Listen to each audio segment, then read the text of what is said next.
Cervical cancer से बेटियों को सुरक्षित करने के उद्देश्य से आज से पूरे देश में HPV टीकाकरण अभियान का शुभारंभ हो गया है।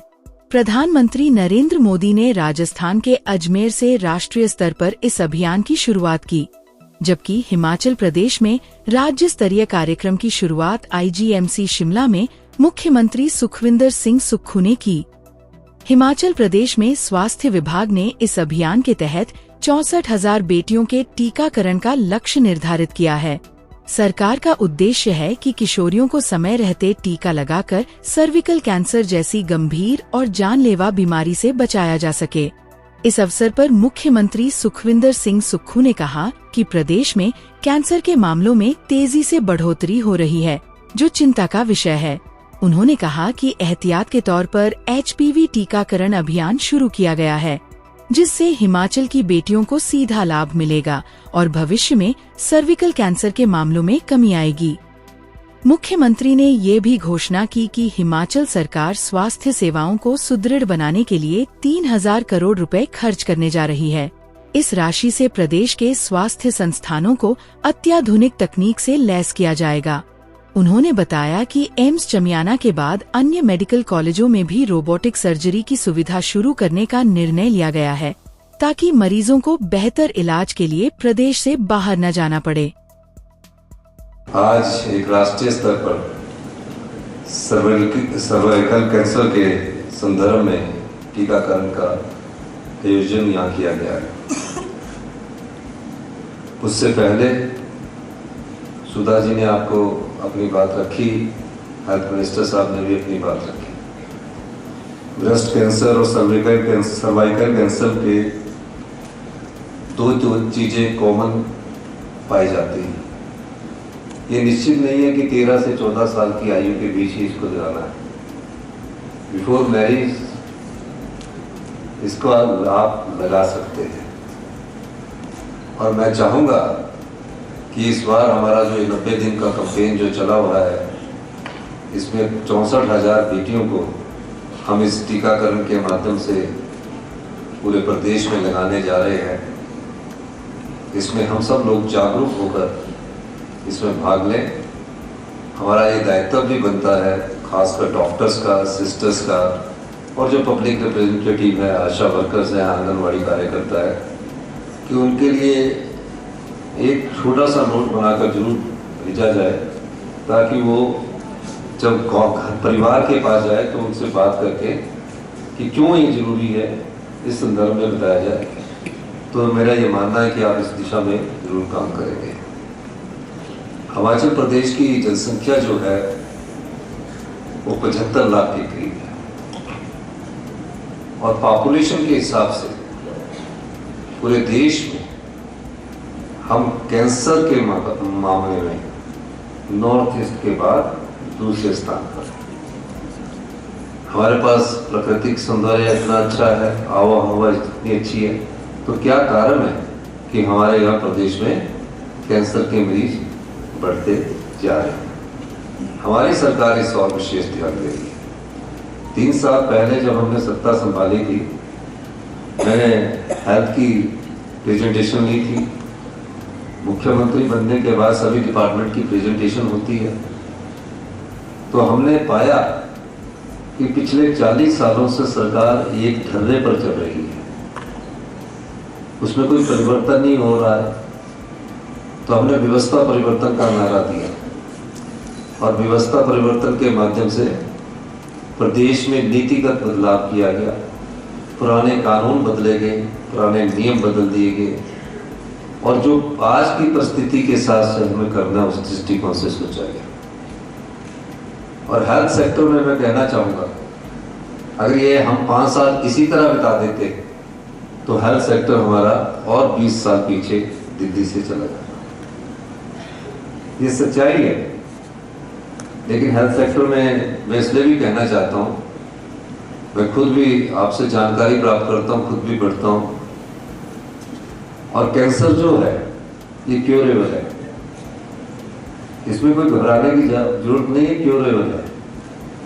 पर हम डरते हैं इसके नाम से। सही समय पर सही डायग्नोज हो जाए तो कैंसर का इलाज संभव है। पर कैंसर अगर हिमाचल प्रदेश में हिंदुस्तान में दूसरे नंबर पर है तो उसको डायग्नोज कैसे किया जाए, पता कैसे लगे, उसके लिए कौन सी टेक्नोलॉजी हमारे पास है। आपके पास जो हिमाचल प्रदेश की राजधानी का, जहां हम सब लोग रहते हैं, बचपन से रहते आए हैं, एक ही हॉस्पिटल है आईजीएमसी। पिछले 1.5-2 साल से लगातार फैसले करते जा रहे हैं और फैसलों के माध्यम से हम अपने हॉस्पिटल को, आईजीएमसी और टाटा को अपग्रेडेशन की तरफ कर रहे हैं। डॉक्टर जानते होंगे कि किस प्रकार के इंस्ट्रूमेंट उनके पास है, डॉक्टर अच्छे हैं, पूरे हिंदुस्तान में आईजीएमसी के डॉक्टर अपना नाम कमाते हैं, लेकिन एक सोच से एक विचार निकलता है, उस विचार के माध्यम से आगे कार्य करने की गति मिलती है। तो हमने सोचा, और हेल्थ सेक्टर में हम बहुत ज़्यादा व्यवस्था परिवर्तन करने में लगे। आपने देखा होगा नर्सिस की सीट्स को हम इंक्रीज कर रहे हैं, पैरामेडिकल में जो हमारे एनेस्थीसिया के थे या रेडियोग्राफर्स थे, इन सब चीज़ों का ओटी थे, हमने 18-20 से बढ़ाकर 50-50 सीट्स कर दिया है। वो इसलिए किया है, डिमांड ज़्यादा है, सप्लाई कम। आने वाले समय में 1-2 साल में इनकी संख्या अच्छी हो जाएगी। ये तो हम स्ट्रेंथनिंग कर रहे हैं स्टाफ की। मैं कहना चाहता हूँ कि आईजीएमसी में एक अगले 7-8 महीनों में जो हमें परचेजिंग में टाइम लगता है, हम world class technology high and लेने जा रहे हैं और इसमें खर्चा करने जा रहे हैं। और अगले 3 वर्षों में, ये तो है मेडिकल कॉलेज के फेज 1, जितने भी जोनल हॉस्पिटल है, हमारे आदर्श स्वास्थ्य संस्थान है, हमारी पीएससी है, हमारी सीएससी है, उन सब में वही टेक्नोलॉजी पे हम गिनने जा रहे हैं। 3000 करोड़ रुपया हम हेल्थ सेक्टर में खर्च करने जा रहे हैं। ये 3000 करोड़ रुपया जो नई पीढ़ी यहाँ, नई बच्चियाँ बैठी है, वो उसको समझेगी, उस टेक्नोलॉजी के साथ समझेगी। क्योंकि आप पढ़ लिख कर नीट क्वालिफाई करने के बाद, एमबीबीएस करने के बाद, पीजी करने के बाद, एसआरशिप करने के बाद, अगर आपको उनके हिसाब से टेक्नोलॉजी नहीं मिली तो आप बुक अकेडमिशियन ही रहोगे। तो इसलिए knowledge is nothing without action, यानी कि जब आपको नॉलेज आए, उसको एक्शन करोगे तो आपको उसमें अच्छा कार्य करने की क्षमता रहेगी।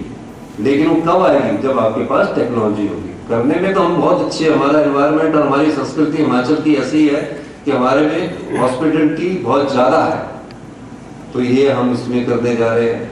हाई एंड एडवांस लैब जो एम्स में अभी स्टैब्लिश हुई है, उसका हम टेंडर जल्दी करने जा रहे हैं। 6 महीने में 3 मेडिकल कॉलेज में लग जाएगी और सीट्स भी हमने इंक्रीज करने जा रहे हैं। अभी हमने असिस्टेंट स्टाफ नर्सेस की भर्ती की, तकरीबन 6,000 पोस्ट हमने सैंक्शन की है। फिर स्टाफ नर्सेस की अभी हमने पोस्टें सैंक्शन की है। अभी राज्याचार्य नियोग से ओटी की हमने पोस्टें सैंक्शन कर दी है और असिस्टेंट प्रोफेसर की 60 के करीब हमने पोस्टें सैंक्शन कर दी है। और कैंसर हॉस्पिटल हम 9 जून का वर्ल्ड क्लास कैंसर हॉस्पिटल हम 300 करोड़ की लागत से हमीरपुर में बनाने जा रहे हैं। वो वर्ल्ड क्लास होगा, आप कहीं भी जाएंगे आपको यहाँ सुविधा मिलेगी। और अगले 5 साल में हमारी सरकार हेल्थ टूरिज्म को भी बढ़ावा देने की दृष्टि से कार्य कर रही है, क्योंकि हमारे जितने बच्चे निकलेंगे उनको कहाँ लगाना है, एक समय में तो स्टैग्नेशन आ जाएगी। तो कई हमें इंस्टीट्यूशंस टूरिज्म के माध्यम से भी आगे बढ़ाने की हम कोशिश कर रहे हैं। तो बहुत ज़्यादा परिवर्तन हम कर रहे हैं और कोशिश रहेगी, आप लोगों का भी साथ रहेगा। कई बार थोड़ी नाराजगी आपको जरूर हो जाती है, तो लोकतंत्र में ये होता भी है और लोकतंत्र की विशेषता की विरोध होना भी जरूरी होता है, फिर उसके में सहमति बनकर आगे भी बढ़ा जाता है। मैं इस बात का मैं सभी को एश्योरेंस देना चाहता हूँ कि आपके मन में कोई भी विचार आए, चाहे किसी भी प्रकार का हेल्थ से संबंधित, उस विचार को आप सरकार को बता सकते हैं। सरकार आपके सभी कार्यों को करने की क्षमता रखती है। तो ये केवल हेल्थ सेक्टर में नहीं हो रहा है। आप सोच रहे हैं, अभी आप गवर्नमेंट स्कूल देखोगे